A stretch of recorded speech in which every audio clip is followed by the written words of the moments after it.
My story starts when I dropped out of college. It was about, a little over 20 years ago, and I moved across the country to San Francisco, and I got a job as a cook working at a lovely vegetarian restaurant called Green's that overlooks the Golden Gate Bridge. I had dropped out in part because what I really wanted to do was study the cultural aspects of food, and it just wasn't done at the time. It wasn't something you could do. So while I was working at Green's, I was also scouring the bookstores to see what I could learn about food history. And I came across a really interesting book one day on the dusty lower shelf of a used bookstore. It was called Perfection Salad. And the book was a story about a group of women at the turn of the last century who dedicated themselves and their social movement to trying to teach people how to eat right. They were called domestic scientists, and they would later be known as home economists. Their leader was Ellen Richards, and they wanted to improve people's diets because they believed that teaching people to eat right could elevate their morals, improve their character, that it could even solve some of the most pressing social problems facing them at the time. So it was a really interesting story, but it was particularly fascinating to me because at the time, just across the bay from where I was working, a certain very famous restaurateur named Alice Waters of Chez Panisse was beginning to turn her attention from the restaurant to social reform. Because, as Alice Waters stated at the time, she believed that teaching people to eat right could elevate their morals, improve their character, and solve some of the most pressing social problems facing us at the time. The similarities between these two stories and between these two women was really, really striking. But what was particularly fascinating to me was the differences between them. Because while these two women, Ellen Richards and Alice Waters, separated by 100 years, had the same convictions about why it was so important to teach people to eat right, their ideas about what a good diet was, what exactly constituted a good diet, were completely different. They were actually totally opposite. So Ellen Richards and her allies were trying to rid American home kitchens of things like sensuality and intuition and tradition. They wanted to replace those things instead with rationality and science, with the values of industry, essentially. So as many of you may know, 100 years later, Alice Waters and the emerging alternative food movement, of which she was a part, were trying to bring back into American kitchens exactly those things that Ellen Richards and her allies had tried to get rid of 100 years earlier. How could two women with exactly the same ideas about why teaching people to eat right have such totally opposite ideas about what exactly they should teach people? This question became totally compelling to me. I frankly became completely obsessed with trying to understand what happens if we think beyond the facts, beyond the nutrients, right? Beyond the content of dietary advice, to try to understand the social and cultural role that these things play. So what Alice Waters was saying at the time, she was talking about how important it was for us to all know where our food comes from and care about where it was coming from. She was talking about the transformative potential of a ripe peach. All of this, it seemed so intuitive and so natural and so right to me. As a cook working at Green's, these things seemed so of course. How could you argue with the transformative potential of a ripe peach? But I had the nagging voice of Ellen Richards in my head, this 100-year-old voice that was sort of taunting me into seeing what was going on around me at the time in a very different way from how everybody else around me seemed to be seeing it. Ultimately, it was a very deep knowledge of this story, a deep knowledge of the past, that allowed me to bring readers of my book, Eating Right in America, through a story about the past into a very reoriented way of thinking about dietary health and dietary advice in the present. So many of you may think that history has nothing to do with you, that it's very old, and it's in the past, and your concerns are in the present, and they're in the future, and so why should you be thinking about history?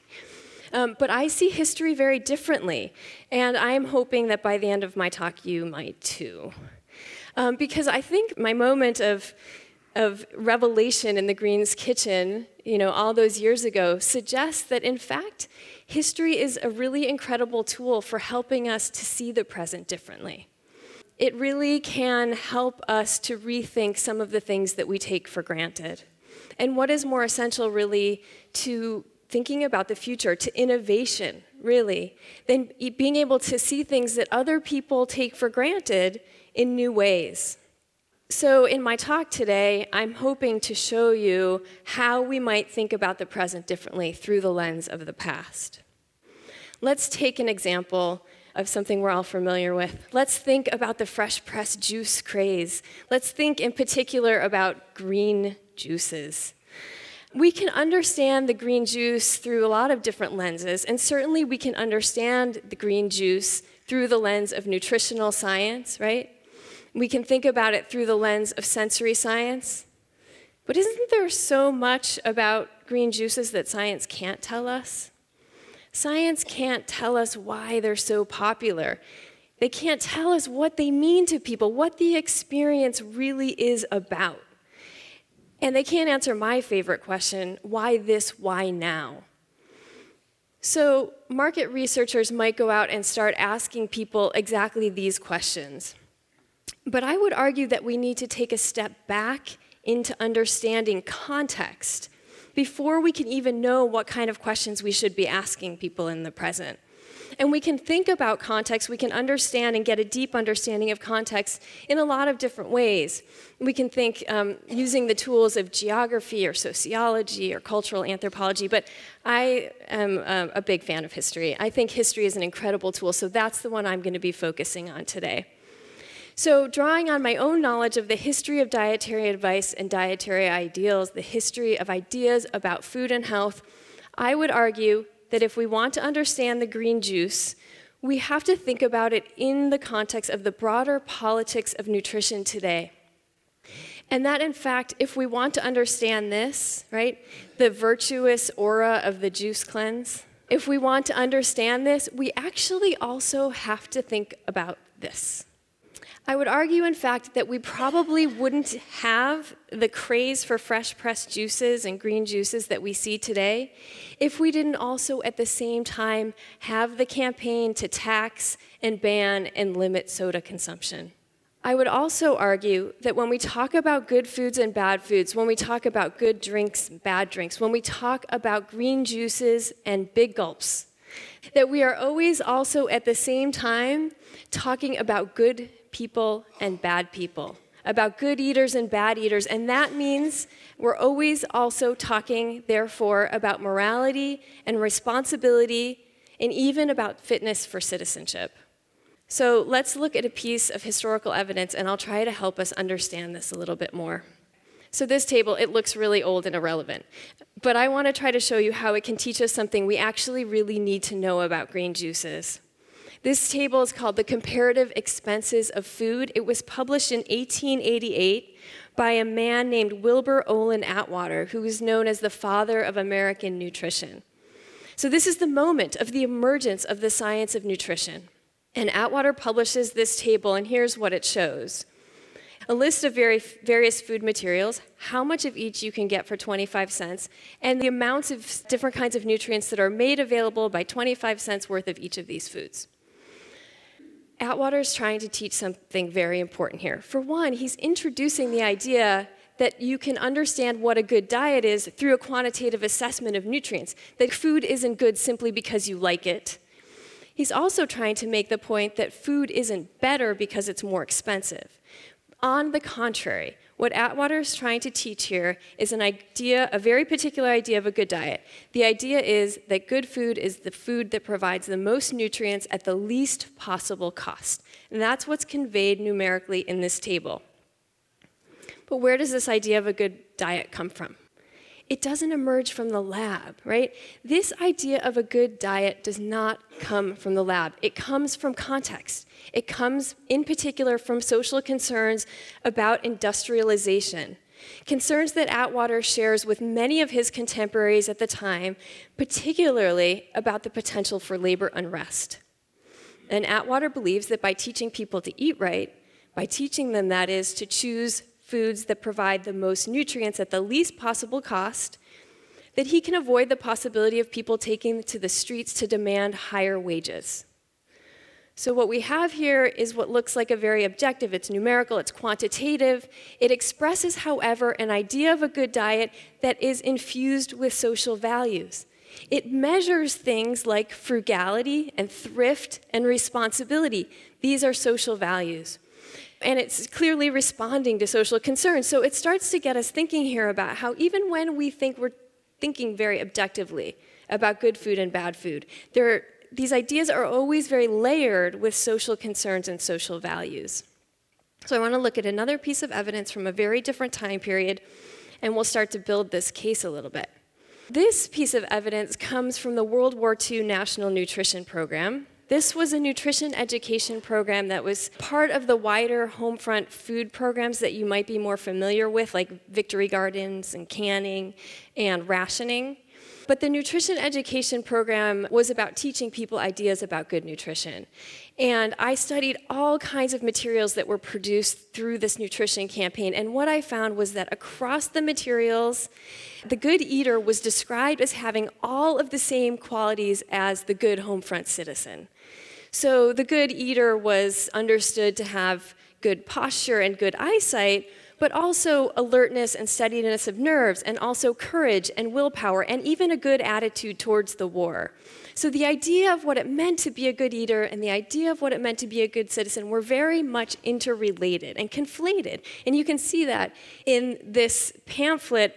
It was called Eat Well to Work Well, and it was distributed to workers in defense plants. You can see that it says, worker, are you helping Uncle Sam? And you have this very hearty, healthy worker eating a hearty, protein-filled lunch with a nice sandwich and milk and apples in it. It has a bunch of suggestions underneath for how to be a good eater and a good citizen. Eat a hearty lunch every day to help keep you in top-notch physical condition, to make you feel like doing your job and playing ball with your fellow workers. So these ideas, being a good eater, being a good citizen, they're totally conflated. So what does that mean for those who can't or won't or don't eat right? So this is the facing page of that same pamphlet. Yeah, it says, worker, are you helping Hitler? And you see this scrawny, like almost deranged looking worker. You see what he's eating for lunch? Donuts? No. Pie? Very bad. So, and underneath him is all of these suggestions for the defense worker. They're very sarcastic suggestions about how to be both a very bad eater and a bad homefront citizen. The first one says, eat a poor lunch every day so you'll have many accidents, spoil much material, and keep your fellow workers from getting their work done while you quarrel with them. So clearly what we have here is the good eater who's moral and responsible and a good citizen, and the bad eater who is just the opposite. Does this sound familiar? Because if we come back to the present and we think about our good juicer and our bad soda drinker, clearly the juicer is understood to be moral and responsibility and to have all of the qualities that we currently understand to be part of good citizenship, right? She takes personal responsibility for her own health. She exercises self-discipline and makes informed choices in the marketplace in pursuit of health, while the bad soda drinker is immoral and irresponsible, makes unwise choices that endanger not only her own health, but the social and economic well-being of all of us. So clearly, history can show us that there is actually no such thing as dietary health apart from social ideals. These things are inevitably interconnected. I mentioned a few minutes ago that if we think through history, we approach questions in the present differently. And I want to talk to you now about how, having written the book and thought so much about these ideas in big strokes, how my questions about the present were very much transformed by this experience. I wanted to understand how these ideas actually acted in people's lives, how people interacted with ideas of food and health, and how their ideas about health impacted their choices. But having written the book, one of the major themes that came out of it was that health isn't exactly what we think it is, that it doesn't have a static or universal content, that it's not purely medical or scientific, that in fact, health is a dynamic cultural concept. And so when I started to investigate how ideas about dietary health impacted people's food choices in the present, I knew that the question of what health meant had to be at the center of my curiosity, not something I took for granted, but something that I investigated. So I worked with two collaborators, Carolyn de la Peña, also a cultural historian at UC Davis, and Sarah Schaefer, a nutrition scientist. And we decided that we wanted to get people to really reflect on what health meant to them, and we had to devise a creative methodology that would get them to do that and get them to really reflect rather than telling us some version of what the USDA or Dr. Oz said or some version of what they thought we wanted to hear.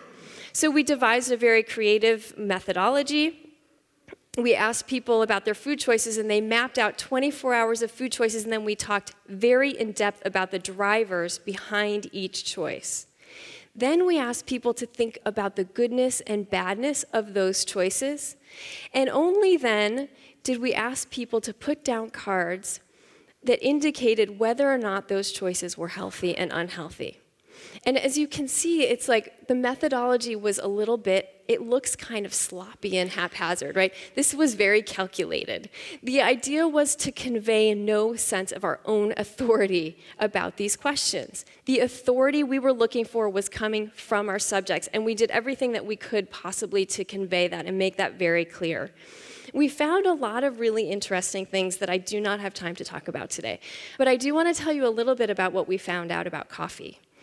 Our subjects talked about their coffee choices, the goodness and the badness, healthiness and unhealthiness of their coffee choices in a way that was actually quite different from how they talked about their other choices. They assessed their coffee choices very much in terms of their own felt experience, their own intrinsic experience, rather than what we called ideas outside of me. That is, ideas that came from family or friends or doctors or Dr. Oz or whatever. So I want to show you some examples of things that our subject says that really gets at this, I think, interesting and important themes. Here's one of our subjects talking about her coffee choice. I don't buy into commercials or what's in a magazine or fad. I'm old enough to know that years ago coffee was not good for you. Then they came out with a study, now it's good for you. Then it went back to being not. So I've never bought into all of that. It's one of those things where it's like, I'm not getting nutrition out of it, but I don't feel it's a bad thing to do.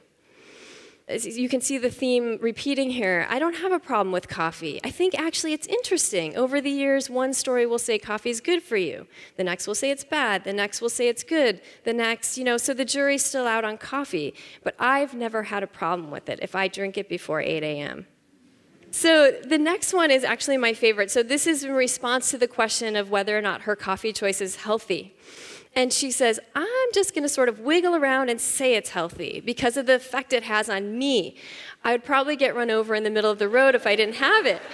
I would just be wandering around, and that's not healthy. It prevents me. This is good, right?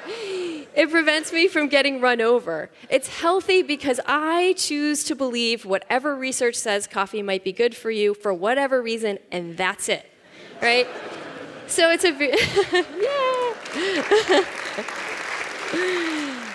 So it's a very interesting theme about how people are very aware of all of the ideas that are out there about goodness and badness of coffee, but ultimately their assessment of their coffee choices is based on their own felt or lived experience. But stepping back, the point I really want to make here is about how this is different kind of research from market research. Our questions, our methods, and the way we interpret our data, all of it is filtered through a very rich understanding of context. And I think that that makes a difference.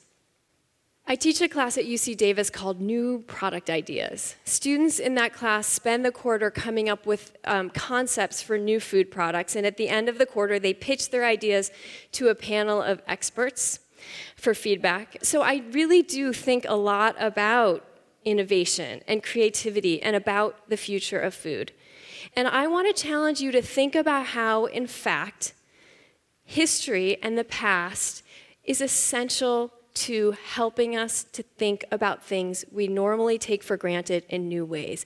History is very cool because it messes with our ideas about what is normal. It messes even with our ideas about what is true, right? History helps us to see how things came to be the way that they are. And in so doing, it really enables us to make the way that things will be different. Thank you.